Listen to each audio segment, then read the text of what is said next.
Bang Riyadi, Yes. ini kan masih rame nih tentang masalah Rocky Gerung Oh dianggap iya. menghina Presiden Jokowi atas pernyataannya bajingan dan tolol. Sebagai wartawan, Bang, ya kan, politisi, Yeah. aktivis. Nah, itu bagaimana respon Abang menanggapi soal ini? Ya, menurut aku sih ini lucu aja gitu loh. Jadi olok-olok. Karena kan ngelihat Rocky itu kan harus dilihat sebagai sebuah institusi. Ya kan? Rocky itu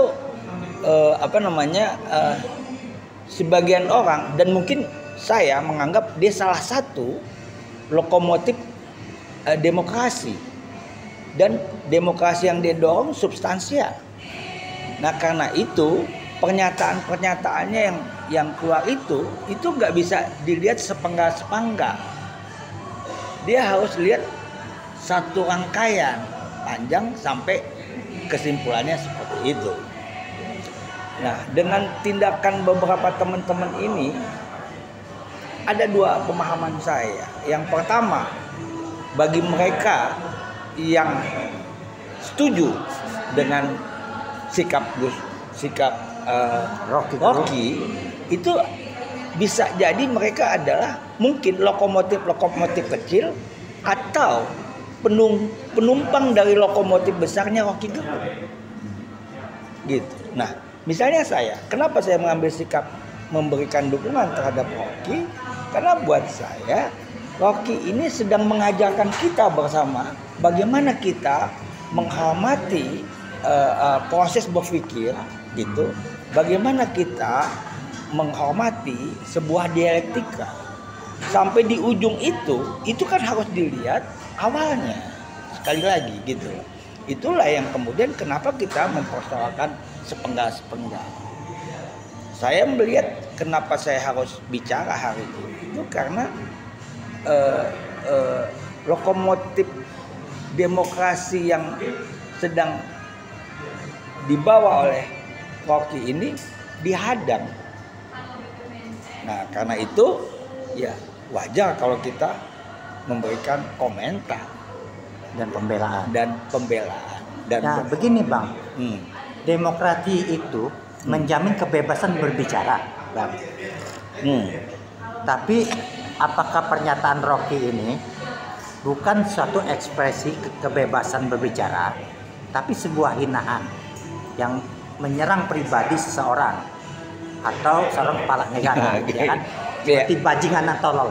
Nah, kata bajingan tolol ini menurut Abang gimana definisinya? Ya kalau soal itu nggak bisa dilihat sebagai sesuatu yang literal seperti itu.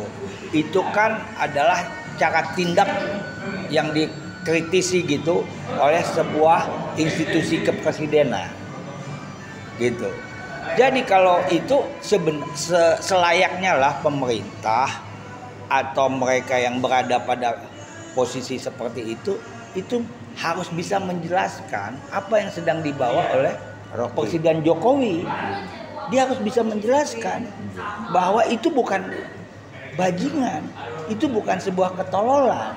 Bukan gitu. Sedikit-sedikit ngelapor ya? Bukan. Jadi seharusnya kan dijelaskan tuh apa yang dikerjakan Jokowi di Cina. Itu yang mesti dijelaskan gitu. Bukan melapor bukan menembak untuk pelaporan. Ujungnya di situ gitu loh. Seharusnya kan yang dibutuhkan itu supaya penjelasan Rocky itu salah gitu. Diberikan penjelasan dong. Diberikan penjelasan oleh negara, oleh rezim gitu. Kenapa Rocky kenapa dia pergi ke sana itu? Baik. Supaya si pernyataan Rocky itu nggak benar. Oke, Bang. Gitu. Berapa waktu lalu setelah melontarkan pernyataan tersebut, Bung Rocky Gerung ini menyatakan permohonan maaf. Menurut Abang itu biasa saja atau tindakan yang pengecut dari Rocky Gerung? Ini begini. Permohonan maafnya bukan karena ucapan dia itu, tapi permohonan maafnya itu karena terjadi kesalahpahaman di antara kelompok yang mendukung pikiran Rocky dan kelompok yang tidak mendukung pikiran Rocky. Itulah terjadi kegaduhan itu. Tapi kegaduhan itu kan diwacana di ruang publik gitu loh. Jadi menurut saya itu harus dilihatnya sebagai sesuatu yang biasa-biasa aja lah. Seperti apa yang disampaikan oleh Jokowi sebagai presiden. Jadi abang tidak menghendaki Rocky Gerung ini dikriminalisasi, diseret di ranah hukum, bang? Saya kira belum sampai lah, baru buktinya kan sebagian gerakan itu kan ditolak oleh polisi kan gitu ya. Belum sampai di situ. Tapi ya yang menarik ini kalau seandainya Rocky masuk dalam proses itu, ya gitu ya. Terus seandainya nih kita bicara entah presiden karena undang-undang ada pernyataan dari kepolisian, bang. Ini bukan soal penghinaan, tapi penyebaran berita bohong. Iya, berita bohongnya di mana? Itu kan nanti dibawalah ke proses hukum dan segala macam. Maka Rocky akan menjelaskan itu semua. Akhirnya kan nanti yang malu siapa? Gitu loh. Ya menurut saya itu juga akan menjadi problem baru lagi. Ketika nanti ya Rocky membuka ini semua. Ke areal publik gitu, yang kemudian apa yang disampaikan Rocky itu biasa saja, dan punya fakta-faktanya. Misalnya penjelasan tentang IKN itu basisnya apa, kebijakan yang diambil tentang IKN yang dibawa ke Cina itu rekomendasi atau amanat rakyatnya seperti apa, pesan-pesan yang dibawa, yang diambil itu dari mana sumbernya, itu akan dibuka sama Rocky. Oke kan, dan kalau ketika itu dikejar, itu kan akan jadi soal baru buat pemerintahan ini. Saya kira hal yang wajar lah, nggak usah lagi dianggap ini sesuatu problem besar enggak. Dan kalau itu nanti menurut pikiran saya jadi dipermalukan nanti dengan oleh Rocky. Baik, Bang. Apa mengenai kasus Rocky ini, abang sudah sempat bertemu dengan tokoh-tokoh Prodem siapa saja, Bang, mendiskusikan soal ini? Saya kira saya udah ketemu beberapa orang ya. Saya ketemu Said Didu, Bang Hariman Siregar. Iya, Bang Hariman. Apa? Terus kemudian Bang Hariman. Ya, kalau Bang Hariman dia datang saja, dia bilang ya kita lihat aja bagaimana hasilnya. Bang Hariman pada posisi itu, hasil akhirnya seperti apa, gitu. Tapi dia nggak juga membantah bahwa ini salah satu lokomotif demokrasi ya, memang iya gitu loh. Nah, jadi di situ. Tapi kalau teman-teman yang lain, Said Didu, terus Sayuti Asatri, ya, terus kemudian siapa Faidal Bintang, Tony Hasim, lain-lain itu ya, mereka mengatakan bahwa kita terusik dengan gangguan terhadap ini gitu. Nah, ini gangguan demokrasi ya. Ya, ini gangguan terhadap demokrasi substansial ya. Kebebasan untuk mengutarakan pendapat, bicara, ya kan. Karena ekspresi itu kan, ekspresi kalimat itu kenapa sampai terjadi kalimat-kalimat yang seperti itu, bisa jadi disebabkan karena ini buntu di parlemennya, buntu di mana-mana buntu, orang nggak lagi berpikir apalagi mengungkapkan. Iya, nah mungkin Rocky menangkap itu. Ini mungkin sebuah cara yang menurut dia adalah cara yang membuka keran kebuntuan untuk membangun dialog. Tapi kalau upaya membangun dialog itu di counter dengan cara-cara jagoan, kekuasaan, memunculkan masyarakat sipil yang terlatih itu.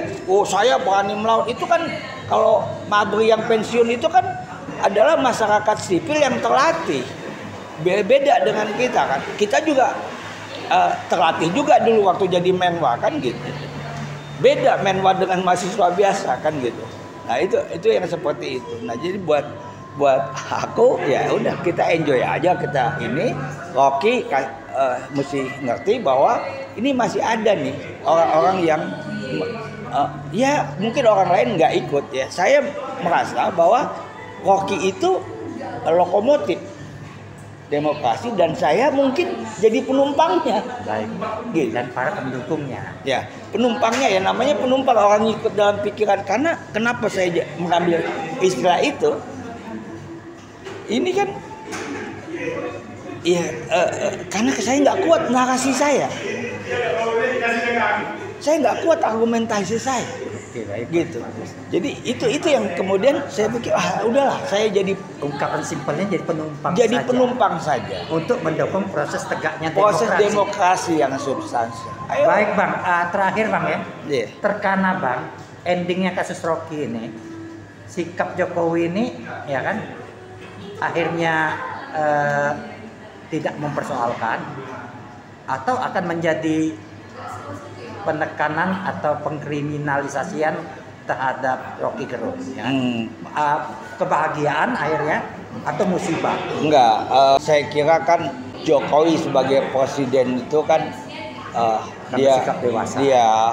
dia mampu mengelola Demokrasi. pikirannya, perasaannya, ya kan? Dan dia lihat bahwa itu bukan menyerang pribadinya. Bukan menyerang pribadinya, itu kritik terhadap kebijakannya, kritik terhadap kekuasaannya. Itu nggak ada yang nggak salah. Oh iya dong, ringan-ringan aja. Gus Dur apa kurangnya? Dia di coping sedemikian rupa, dibikin di pangku-pangku, perempuan di pangku-pangku yang nggak pernah terjadi. Nggak pernah dia mau nangkep orang, nggak pernah dia mau ini. Apa kurangnya? Nggak ada tuh.